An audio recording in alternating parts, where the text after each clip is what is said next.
अस्सलाम वालेकुम नाज़रीन, आज की स्टोरी के प्रोग्राम के साथ उमर हक चौधरी और आदिल शुजा आपकी खिदमत में हाजिर हैं।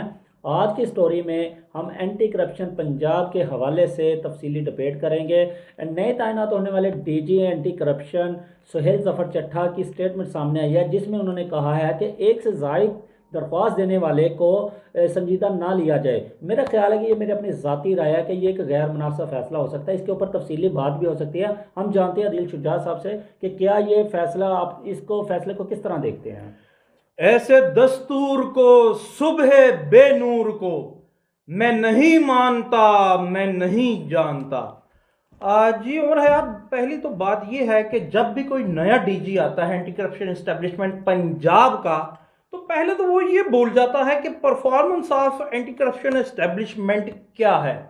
परफॉर्मेंस रिलेटेड इश्यूज याद नहीं आते कि जनाब पेंडिंग केसेस हैं जो वो हजारों की तादाद में मौजूद हैं।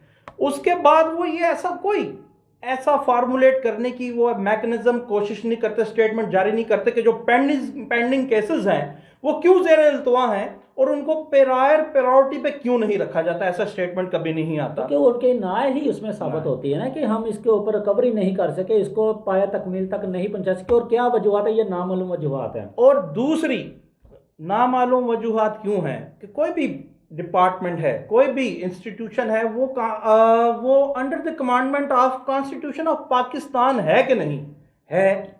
वो contrary to law, contrary to constitution of Pakistan कोई लॉ नहीं बन सकता। ये कौन से आईने पाकिस्तान में लिखा है कि कोई आम शहरी एक से ज्यादा एप्लीकेशन नहीं दे सकता? ये कॉन्ट्रेरी टू लॉ, ये कंट्रावर्शियल स्टेटमेंट है। दूसरा, जब आप एंटी करप्शन एस्टेब्लिशमेंट पंजाब के ऑफिस फरीदकोट हाउस लाहौर में जाते हैं, तो आप अपने राइट साइड पे कंप्लेंट सेल के साथ ही एक बहुत बड़ा बोर्ड आवेजा देखते हैं कि जनाब आप एप्लीकेशन ये रिक्वायरमेंट हैं, उसके लिए डॉक्यूमेंटेशन है, आप इस तरह पुटअप कर सकते हैं। और अगर आपने मुनहरिफ हुए या आपके जो चार्ज आप फ्रेम करेंगे, एलिगेशन लगाएंगे एप्लीकेशन में, वो अगर फेक साबित हुए तो आप पे 182 की कार्रवाई होगी। जब ये मौजूद है, ये सेक्शन मौजूद है, तो डीजी साहब को ये कहने की क्या जरूरत है भाई? कोई एक की जगह अगर कॉन्स्टिट्यूशन ऑफ पाकिस्तान आपको नहीं रोकता दर्जनों एप्लीकेशंस दे, तो अगर वो फेक हैं तो 182 की कार्रवाई कीजिए। ये सिर्फ इसलिए है कि फैसिलिटेट करना है ब्यूरोक्रेसी को। शायद ये पैगाम है ब्यूरोक्रेसी को, पंजाब के प्रोविंशियल इदारों को, कि जनाब मैं आ गया हूं, मैं आप पे अब अपना दस्ते शफकत रखूंगा, खुल के एम्बेजलमेंट कीजिए। और अगर एम्बेजलमेंट की एक मिनट जरा मैं आपको चाहूंगा, अगर एम्बेजलमेंट की बात करें तो जब आप कहेंगे हम नेक्स्ट प्रोग्राम में एंटी करप्शन एस्टेब्लिशमेंट पंजाब की इटसेल्फ बजाते खुद की हुई एम्बेजलमेंट्स हम बताएंगे, और उस पर डिपार्टमेंट अभी भी खामोश है। तो ये देखें ना, अगर मैं भी समझ से कासर हूँ कि तकरीबन 400 के लगभग अदारे हैं पाकिस्तान के, और एक अदारे में अफसरों की तादाद देखी जाए तो वो सैकड़ों के हिसाब से है, और शायद कोई हज़ारों के हिसाब से भी हो जाए, क्योंकि पूरा पंजाब को वो लीड करते हैं अदारे। और अगर एक ऑफिसर की हो जाए कोई कंप्लेन, तो क्या उसी डिपार्टमेंट के दूसरे किसी अफसर की कंप्लेन नहीं कर सकता कोई? बहुत वैलिड पॉइंट आपने उठाया है कि डिपार्टमेंट्स तो इतने हैं, क्या कंप्लेंट दोबारा नहीं हो सकती? इससे बड़ी बात, क्या कभी किसी भी नए आने वाले डीजी ने यह कहा कि स्टेपुलेटेड टाइम पीरियड डिफाइन किया जाए जनाब ये किसी भी एप्लीकेशन को फाइनलाइज करने का? जबकि किसी भी इदारे की तरफ से आज तक स्टेपुलेटेड टाइम पीरियड किसी भी एप्लीकेशन को फाइनलाइज करने का आज तक डिटरमाइन नहीं किया गया, जबकि कोर्ट्स को इंटरवीजन करना पड़ा। कोर्ट्स में ये रूलिंग्स मौजूद हैं कि आप वो शायद 90 डेज की हैं कि विद इन 90 डेज या विद इन 120 डेज फाइनलाइज करें किसी भी इंक्वायरी को। और अगर आप एंटी करप्शन एस्टेब्लिशमेंट पंजाब की बात करते हैं, तो किसी डीजी को आज तक ये ख्याल क्यों नहीं आया कि यहां तो 3 बरस से ज्यादा केस ज़ेर इल्तवा हैं, वो क्यों पूरे नहीं वो होते? सबूतों के साथ मैंने काफ़ी सारे मामला देखे हैं कि जो सबूतों के साथ एफिडेविट के बगैर तो जमा ही नहीं होती, तो उसके बावजूद कई कई माह गुजर गए हैं जिनका कोई सिर पैर ही नहीं है, कोई मौजूद रिकॉर्ड ही नहीं है, और उनको दर बदर किया जाता है। दर बदर से मुराद मैं कहूँ तो इस कमरे से उस कमरे में चले जाएं, वहाँ जाकर देख लें, वहाँ से देख लें, फाइल ओरिजिनल नज़र नहीं आती कहीं पे। आप क्या ये भी समझते हैं एक कि वजह है। आप क्या समझते हैं कि नए डीजी साहब के आने के बाद दरबदर नहीं होंगे? भाई शायद ज्यादा होंगे। ये हमारे अरबाब इख्तियार को भी चाहिए, मुक्तदर ऐवानों को भी चाहिए।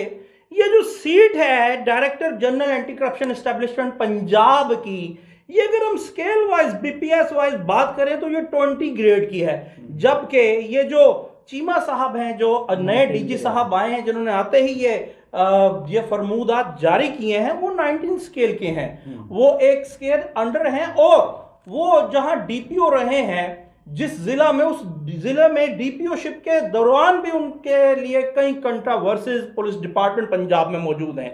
अब दरबदर नहीं होंगे तो क्या होंगे?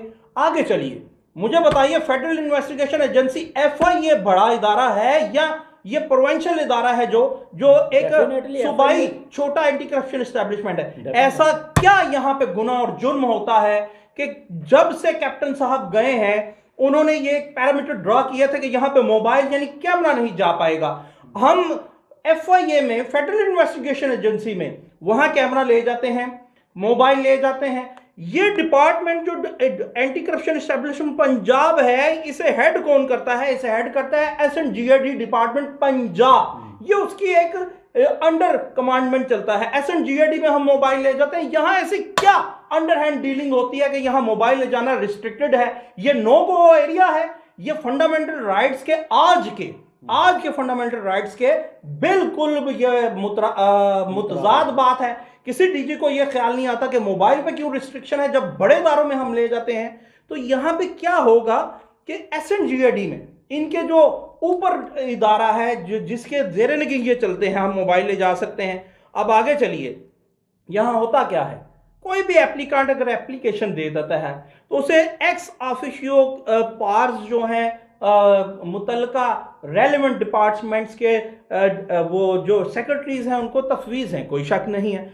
मगर according to rules of anti corruption establishment Punjab 2014 के मुताबिक विदाउट प्रायर प्रीलिमिनरी इंक्वायरी आप किसी भी इंक्वायरी को डिपार्टमेंटल नहीं कर सकते। ये क्या करते हैं? किसी भी डीजी ने कहा कि प्रायर वो प्रीलिमिनरी इंक्वायरी के जो डिपार्टमेंटल की गई है वो किस कानून के तहत और किस ऑफिसर ने की है, आज तक नहीं करते। ये करप्शन को एलिमिनेट करने की बजाय शायद प्रोमोट कर रहे हैं। तो इसमें इन्होंने कहा है कि डीजी साहब ने ये भी स्टेटमेंट आई है कि 6 माह का डाटा सीएनडब्ल्यू महकमा और पब्लिक हेल्थ इंजीनियरिंग का तलब भी कर लिया है कि ये हमें प्रोवाइड किया जाए, और ज़ाती हैसियत में किया, किसी की एप्लीकेशन पे नहीं किया। तो अगर देखा जाए तो दूसरी तरफ 6 माह का गुज़श्ता जो रिकॉर्ड है महकमा सीएनडब्ल्यू और महकमा पब्लिक हेल्थ इंजीनियरिंग का तरक्याती स्कीमों पर फंड जो खर्च हो चुका है उसका भी रिकॉर्ड ज़ाती हैसियत की तलब में तलब कर लिया है। ये कैसे? कोई किसी शहरी के नहीं है। अगर कोई शहरी एक से ज़्यादा का दरख्वास्त देता है तो उसको वो रोक दिया जाता है और उसके ऊपर कोई सख्ती से फैसला दिया जाता है, जबकि ज़ाती हैसियत में मंगाने का क्या मकसद है कि जो पब्लिश ना हो या अंडरग्राउंड हमारी हद तक रहे। कि इस पर क्या कहते हैं? ये आपने बड़ा अहम पॉइंट रेज किया है। भले वो ज़ाती हैसियत में मंगा सकते हैं तो मंगवा रहे हैं। सवाल ये है कि इंटरम सेटअप में, इंटरम गवर्नमेंट के सेटअप में वो किस तरह इस तरह के हार्डकोर किस्म के डिसीजन ले रहे हैं। उन्होंने पिछले 6 माह का तमाम वो जो है डेवलपमेंट फंड्स की details communication and work departments की मांगी है। अगर यही एप्लीकेशन कोई आम आदमी देता है तो वो कहते हैं कि गैर संजीदा एप्लीकेशन को एंटरटेन नहीं करना। तो ये क्या गैर संजीदगी है कि आप भी तो डिटरमाइन नहीं कर रहे, ओवरऑल 6 माह के मंगवा रहे हैं। आम शहरी ऐसा करे तो कहते हैं भाई सबूत दो। सबूत हासिल करना इनका काम है। और फिर कोई बात है, ये बहुत अच्छा आप एक पॉइंट जरूर सुनते जाएं, आप जरूर सुनते जाएं। सबूत बहम पहुंचाना आम शहरी का काम नहीं, डिटरमाइन करना और इंटेरोगेट करना, इनका इन्वेस्टिगेट करना इनका काम है। शहरियों को इंफॉर्मेशन एक्ट के तहत भी रिकॉर्ड नहीं दिया और जा रहा। अगर अपने हाथ काटने वाली किसी की एप्लीकेशन गलत है तो ये 182 की कार्रवाई करें। इसमें कोई दो राय नहीं कि दरख्वास्त माफिया, दरख्वास्त बाद माफिया की हौसला शिकनी होनी चाहिए, मगर इसका यह मतलब नहीं कि आप तमाम डिपार्टमेंट्स को खुलेआम छूट दे दें कि जनाब हम आ गए आपके खिलाफ, हम अब कोई भी दरख्वास्त जो दो देगा तो हम एंटरटेन नहीं करेंगे। ये क्या बात है? हाँ तो देखे ना, अब इंफॉर्मेशन एक्ट के तहत भी रिकॉर्ड नहीं दिया जाता तो इसका मतलब साफ होता है कि वो अपने हाथ काट कर नहीं देना चाहते, फेस करना चाहते हैं। और फेस कहाँ करेंगे? इस जैसे प्लेटफॉर्म पर। इस जैसे प्लेटफॉर्म पर वो बेशतर होते हैं, ताल्लुकात बनते हैं, बेशतर उनके मामला तय होते हैं। इस पर हम नहीं जाते, लेकिन क्या आम शहरी को इस रिकॉर्ड्स के ऊपर भी रसाई होना हक नहीं है? क्या पाकिस्तान के आर्टिकल 19 और एफ के तहत बुनियादी हक नहीं है? क्या पाकिस्तान का आइन और तमाम तर रूल्स, तमाम तर कानून इसकी इजाज़त नहीं देते? और इसके साथ ही हम अगली स्टोरी के लिए, अगली स्टोरी तक के लिए आपसे इजाज़त चाहते हैं। अल्लाह ताला आपका हामी और नासिर हो। खूब।